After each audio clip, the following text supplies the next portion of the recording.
L'histoire complète de l'émir Abdelkader. Naissance et enfance.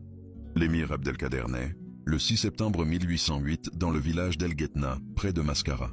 Issu d'une famille religieuse et respectée, son père, le cheikh El Merdi, était un savant reconnu. Dès son jeune âge, Abdelkader apprend le Coran, la poésie, la philosophie, l'équitation et le maniement des armes. Il grandit dans une maison où se réunissent les savants, ce qui forge son intelligence et sa sagesse. Le début, l'émergence d'un leader. En 1830, la France envahit l'Algérie.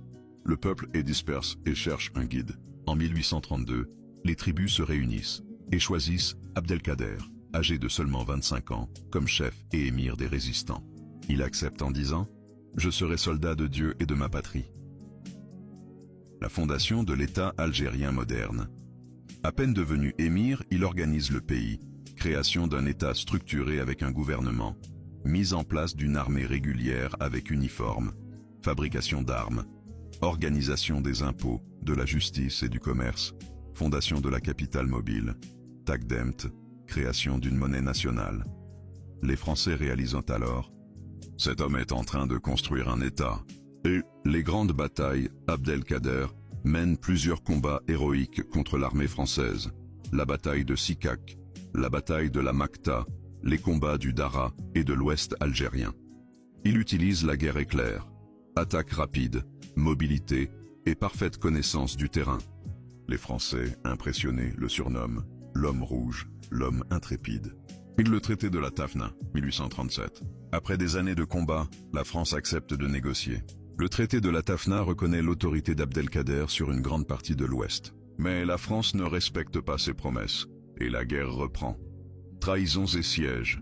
La reprise de la guerre est difficile. Trahison de certaines tribus, manque d'armes, tactique française de la terre brûlée, arrivée de renforts militaires massifs. Malgré tout, l'émir résiste avec courage. La reddition honorable, 1847.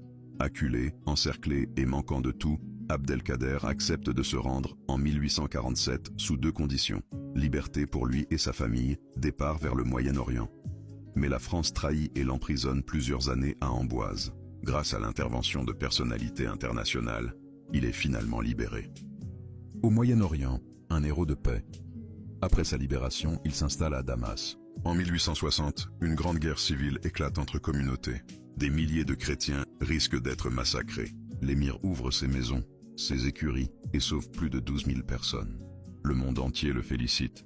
Le sultan ottoman, l'empereur Napoléon III, le président des États-Unis, les journaux européens.